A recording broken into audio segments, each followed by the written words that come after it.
అండి నమస్తే. నేను మీ మాధవిని. Welcome to Rishi special. ఇవాళ మనం నెల్లూరు సైడ్లో చేసుకునే బోండాల రెసిపీకి పిండిని ఏ విధంగా రుబ్బుకోవాలనేది చూపించబోతున్నానండి.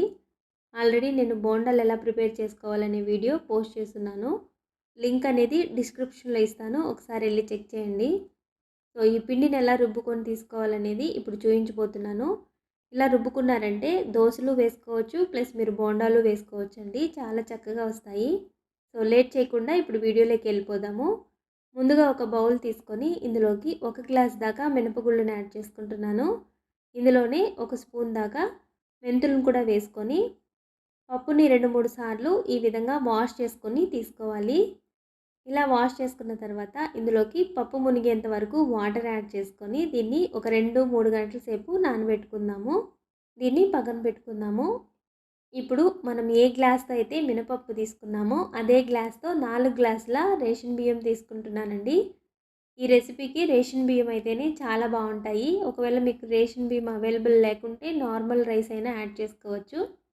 సో ఈ రైస్ని కూడా వాటర్ వేసుకొని 2-3 సార్లు శుభ్రంగా వాష్ చేసుకొని రైస్ మునిగేంత వరకు వాటర్ యాడ్ చేసుకొని ఒక 2 గంటల సేపు నానబెట్టుకుంటే సరిపోతుందండి. దీన్ని మూత పెట్టి పక్కన పెట్టుకుందాము. ఇప్పుడు మరొక గిన్నె తీసుకొని మనం ఏ గ్లాస్ అయితే మినపప్పు బియ్యం తీసుకున్నామో అదే గ్లాస్తో 1 గ్లాసు అటుకులను వేసుకుంటున్నాను. ఈ అటుకులను కూడా 2-3 సార్లు శుభ్రంగా వాష్ చేసుకొని వీటిని కూడా ఒక అరగంట సేపు నానబెట్టుకుందామండి. నేను కొంచెం మందంగా ఉండే అటుకులను తీసుకున్నాను. మీరు పల్చటి అటుకులైనా తీసుకోవచ్చండి. కానీ అటుకులు యాడ్ చేసుకోవడం వల్ల మనకు కలరు ఆ స్మూత్నెస్ వస్తుంది, కాబట్టి అటుకులను యాడ్ చేసుకుంటున్నాను. దీన్ని పక్కన పెట్టుకుందాము.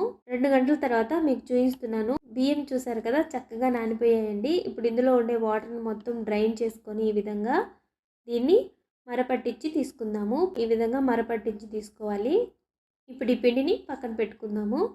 2 గంటల తర్వాత మీకు చూపిస్తున్నాను. మినపప్పు అనేది చక్కగా ఈ విధంగా నానిపోయిందండి.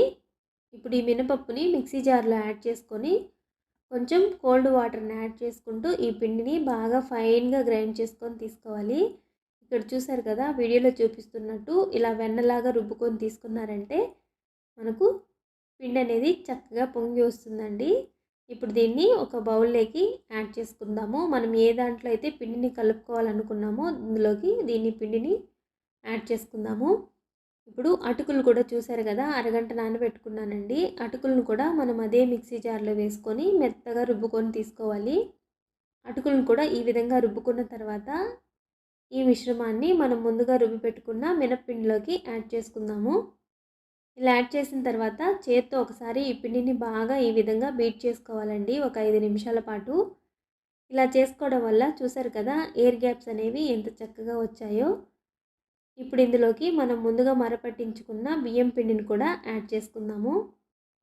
బియ్యం పిండి అంతా యాడ్ చేసిన తర్వాత మనం ఇందులో వాటర్ ఏమీ యాడ్ చేయకుండా ఒకసారి ఈ పిండిని మొత్తం బాగా కలుపుకోవాలండి. వాటర్ యాడ్ చేసుకుంటూ కలుపుకున్నారంటే ఉండలు అనేవి ఎక్కువగా ఫామ్ అయిపోతాయి. మీరు కలుపుకోవడం కాస్త కష్టంగా అనిపిస్తుంది. కాబట్టి ముందే ఈ విధంగా పిండిని కాస్త కలుపుకున్న తర్వాత ఇప్పుడు కొంచెం కొంచెంగా వాటర్ యాడ్ చేసుకుంటూ ఈ పిండిని కాస్త గట్టిగా కలిపి పెట్టుకోవాలి. లూజ్గా కలుపుకున్నారంటే బోండాలు అస్సలు రావండి మీకు. పిండి అనేది ఈ విధంగా కాస్త గట్టిగా ఉండాలి. సో మొత్తం బాగా ఈ విధంగా కలుపుకున్న తర్వాత దీన్ని మూత పెట్టి ఒక 12 గంటల సేపు బాగా పులియపెట్టుకోవాలి. ఇలా ఒక క్లాత్ వేసుకొని ఓవర్ నైట్ ఇలా ఉంచడం వల్ల మనకు పిండి అనేది చక్కగా పొంగి వస్తుంది. నెక్స్ట్ డే మార్నింగ్ మీకు చూపిస్తున్నాను. చూసారు కదా, పిండి అనేది ఎంత చక్కగా పైకి పొంగి వచ్చిందో. మనకు ఎయిర్ గ్యాప్స్ అనేవి ఈ విధంగా వచ్చాయండి. ఈ పిండి ఒకవేళ మీకు కలుపుకునేటప్పుడు కాస్త జారైంది అనుకుంటే మాత్రం బియ్యం పిండి అయినా లేదా కొంచెం మైదా పిండి అయినా ఏదో ఒక పిండి యాడ్ చేసుకొని బోండాలు వేసుకుంటే చక్కగా వస్తాయి. నాకైతే డైరెక్ట్గా ఇలాగే వేసుకున్నానండి. బోండాలు అనేవి చక్కగా వచ్చాయి. ఇదే పిండితో దోశలు కూడా వేసుకోవచ్చు. చాలా స్పంజీగా చాలా బాగుంటాయండి. ఈ వీడియో కనుక మీకు నచ్చినట్లయితే ఖచ్చితంగా లైక్ చేసి మీ ఫ్రెండ్స్ అండ్ రిలేటివ్స్కి షేర్ చేయండి. Thank you for watching.